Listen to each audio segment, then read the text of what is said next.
understanding the theory portion of the logic regression, we have to understand the practical part. It will take hardly 15 to 20 minutes for understanding purpose, so that's why we have this program over here. So what is our problem by the logic regression? People see to predict the admission status of the student based on the some data. What is the data? GMAT score, GPA, and work experience. So what doing say these things, what I have used, I am not prepared my data set in form of the CSV format.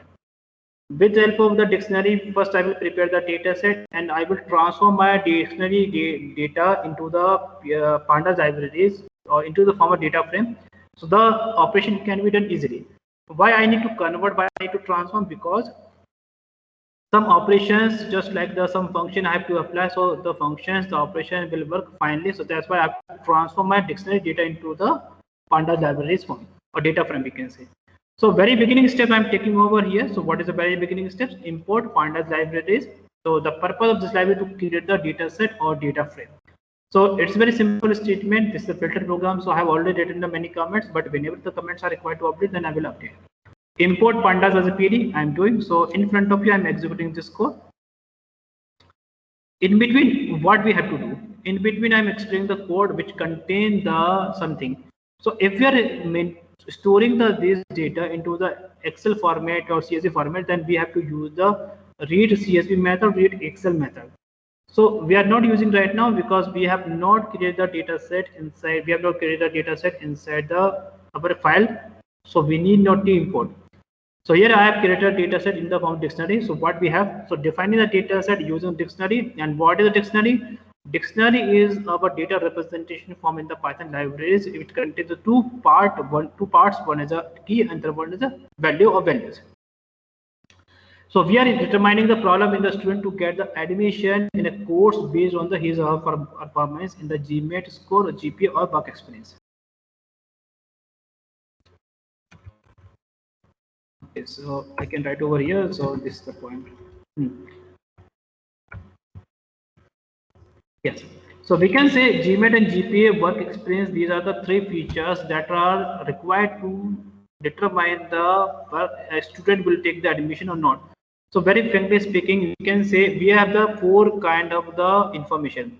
One is GMAT, GPA, work experience, and admitted. So this is the our categorical data. So I have categorized my data based on the GMAT, GPA, work experience. So this is rough data. I am taking only the random data. I put it over here for understanding the concept only. So if student will take the admission, so I'm classifying my data as a one class. If a student will be rejected for admission purpose, so he or she will be coming to the class 0. So we have two class, one is first one class and 0 class. So with respectively all these things, we have this random data over here. The data is visible to all right now. GMAT score is coming from the maximum 780 we have, so 800, 900 depends on the things, whatever the range you want to give. Out of the 5 GPA, I'm just put it the random data over here for 3.9, 3.33, 3.7, something like this one. And work experience, total number of the year experience that he or she has in the industry. So I've taken the random data 3, 4, 5, 6, 7, 8, and so on. So. And admission status I've taken randomly 1, 0, 1, 0, and so on. So on based on this data. So this is only the data I've taken over here, and all the data which is represented by the inform the dictionary. So now it is clear to all right now. Yes, sir.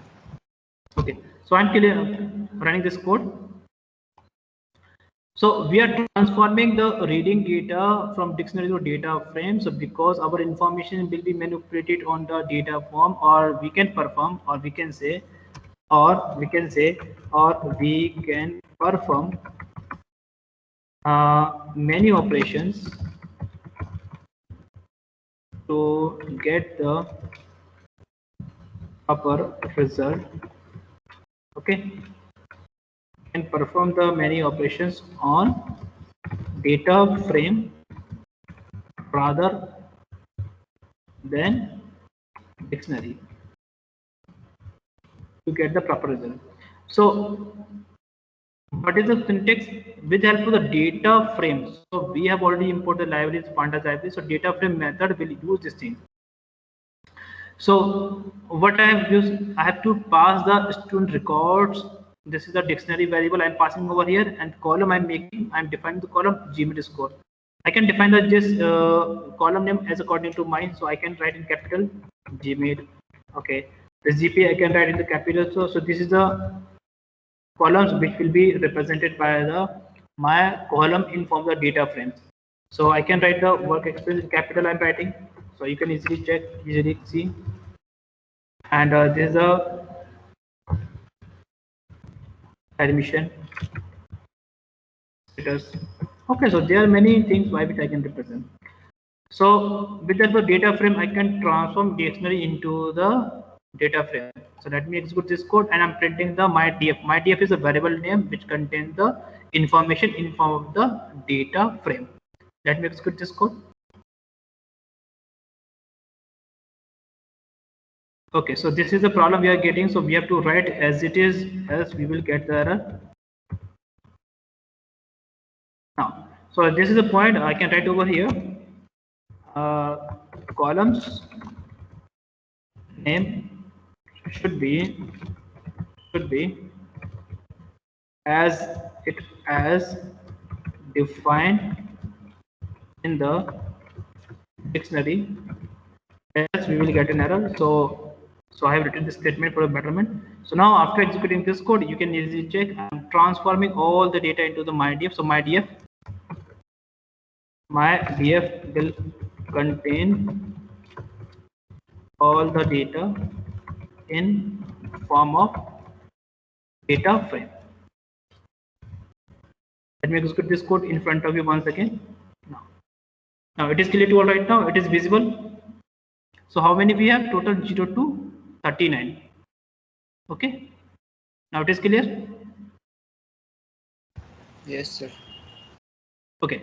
So as I told you a few minutes ago, GMAT, GPA, work experience will be the features, or this would be the independent variable, and admission status or admitted part will be the as a dependent variable. So I'm creating a new variable that is x. So x will contain the features or independent variable based information, and while the admission status will be represented by the y, as we know. So I'm using two variables, that is x and y. So I'm transforming, or I'm reading all the data into the x and y followed by the GMAT, GPA, work experience, and admission status. And I'm using the display method. Rather than the display, we can also use the print. So this is display method will use to display the size of the display the content, what it will contain.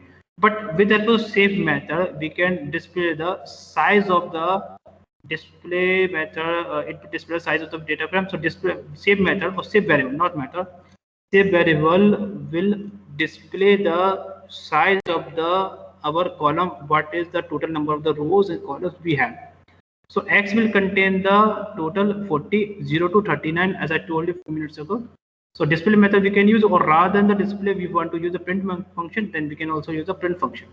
So I have taken over here the both example to show the my proof what it will difference between display and print.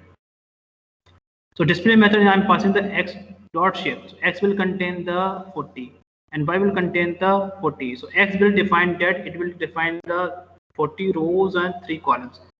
So I'm printing these two information separately with the help of the print method. So it will display, I can write over it. It will display or print total number of rows and columns. Okay. Columns of independent variables. Same, it will display of the dependent variable. So I can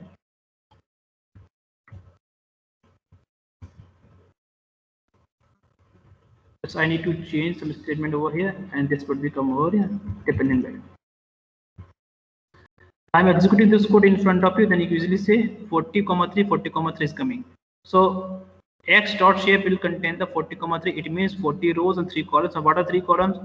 GMAT score, GPA, and last one was the work experience. While admitted column will represented by only the 40 rows and contain only the 1 column. So there is a problem over here. The one will not write over here and one will not display. It assumes that at least one column will be there. So it will not display one. It will not show the one. When we have the two, then it will show the two. So this is the point we have to understand while using the shape method. So shape variable.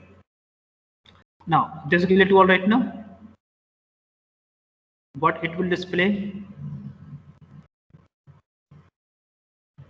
Just tell me right now. Is it clear so far? And what is shape method? Yes, tell me. Yes, sir. Okay, good. So unlike our linear regression, polynomial and multiple and least square method and decision tree classification, we have to split our data into two parts: training data or testing data. Why? Because before building the model, we have to use the training data. And x and y were two variables which contain our data in form of the features, independent variable, dependent variable. So can anyone tell me right now what is the testing data size I must keep? Here previously I have taken the 40. So can you tell me right now which data size I must keep? Just tell me right now.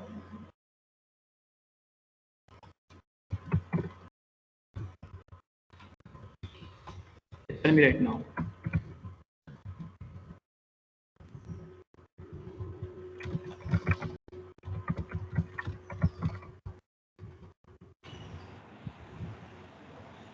Tell me. Sir, 0.1, 0.2. 0.2 means you are talking me 20% of the testing data. Yes. Okay. So I'm using the 20% data for the testing size. So this code display with the help of the shape object or shape variable, we can display the size of the training data and testing data. So let me execute this code and it will take a couple of seconds and it will display everything over here. And the randomly we will choose the data. So we will not choose this function train underscore test underscore split method. Will choose the data randomly. So here I'm random state, I'm passing 0. So any integer value whatever you want to pass, you can pass.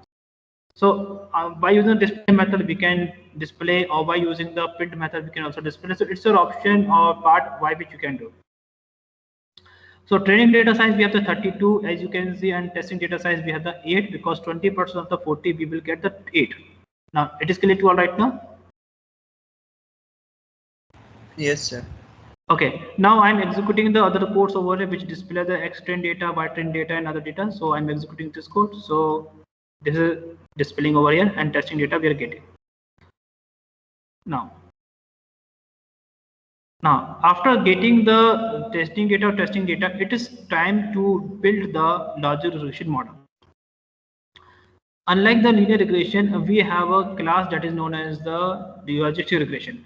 So this this class, that is the logic regression class, will be available in the linear model package or linear model library, and that library lies in the, or that library is stored into the sklearn package. So from the sklearn package, the linear model library, we will use the logic regression class, and by the class we will create its object, and from its object we can access the different variables or different functions or different method of the logic regression class. So I'm creating here the mylr. Mylr is the name of the variable which defines the variable name of the logic regression. So I'm taking over here. So we're creating the object, and after creating this object, I'm fitting the my model toward the training data. So I have to pass the two variables, what is it, xtrain and bytrain. So while I'm passing these two variables, I'm fitting the my model. This means I'm building the my model. So fitting model means I'm building the my model towards the training data. So I'm executing this code. You can easily check this message. The out 14 is saying to us now my model is built. Or for a betterment, I can print a very simple statement here in a simple way. Logistic regression model is built. Model is built. And now see, after executing this code, now this will case the visual message logic regression model is built. Now we need to predict our model based on the our testing data. So testing data will be held by the features. What are the features we have? GMAT, GPA, and work experience. So I need to pass the X test data over here, and with the predict method, I can predict by using the mylr object, which is to be created few seconds ago. So I need to predict the my variable, which is stored the by prediction. So I'm passing here Now it will display the my information. Now I'm printing the predicted data. So what I'm doing, I'm just printing the predicted data. So let me print this thing. I'm printing. So it is displaying the 0, 0, 1, 1, 0, 0, 1, 1. So I am able to see all the things. Now, but the question we should have, sir, what are the actual data and what is the predicted data of the administrator status? So y-test will define the actual data and y prediction will define the predicted data. So based on this parameter, if I'm able to see the proper, see, yeah. So with this code, you can see the when we have the actual data, the admission of the y-test, so we have the 0, 0, 1, 1, 0, 0, 1, 1. Same we are getting the predicted data that is 0, 0, 1, 1, 0, 0, 1, 1. So here we have a limited amount of data which is just using the same kind of the prediction we are getting. But when we have the 1,000 or lakh of the data, so the prediction may not be 100% accurate. But from this perspective, we can easily say we are getting the 100% accuracy of the data. So because we have the very limited amount of data over here, but when talking about 1,000 data or lack of the data, so 100% accuracy may not happen. But here we have a small amount of data that is known as the filthy data. So when we have the filthy data, so we are getting the small amount of the information only. So that is the accuracy we are getting the 100% over here. So how to measure the accuracy? It's very simple idea. As I told you, accuracy can be measured by our metrics library. So from the accuracy score we can do. So accuracy score we can get of the model. So accuracy of the model. What is the accuracy of the model? This logical regression I'm talking about. With the help of the metrics library, I'm just passing the accuracy score method in which I'm passing two parameters. One is a y-test and y prediction. And as we know, accuracy method, I can write very properly. Accuracy method will return the values that lies between that return the values, not value, that return the value from 0 and 1 only. So I am multiplying 100 to display the proper value that lies between the 0 to 100. So I'm multiplying the 100. If I'm executing this code, so I will get my accuracy of the model is 100%. Now why this 100% accuracy I'm getting? Because we are getting the same value as it is mentioned in the testing data and prediction data. So that's why we are getting the 100% accuracy. So here we have the filthy data or small amount of data, so we are getting 100% accuracy. But when talking about the 1,000 lakh of the data, so accuracy may change. And we also use a limited amount of the testing data at 20% only. So when we have the 40% or use good volume of the testing data, so definitely accuracy may also change. Now, as per this point, now let us predict the. Now this the new point we have to understand. If as a new person I am getting the admission over here, so I am getting the GMAT score and putting the GMAT score. I got the 580 out of the 100 or 900, and my GPA is 3.8. Okay, 3.8. And my work experience is I have the work experience 5 years only. So if I'm passing this information to the form of dictionary and by the help of the data frame, if I convert, so it is also possible to convert. So I'm passing this information because previously I have taken my data set in form of the dictionary only. So I'm taking the new application, new data into the form like this one. So df2 is my new variable that is used to predict my data over here. So I'm getting the new data input over here, that is GMAT is 580, GPA is 3.8, work experience is 5 only. Now same procedure I have done, so I'm just executing. So now I'm getting my data in form of the data from. So now after transferring this data, I'm passing this information in form of the data frame. So we are predicting the status of the admission based on the new input data. So I have inputted the 580, 3.8 and 5-year experience.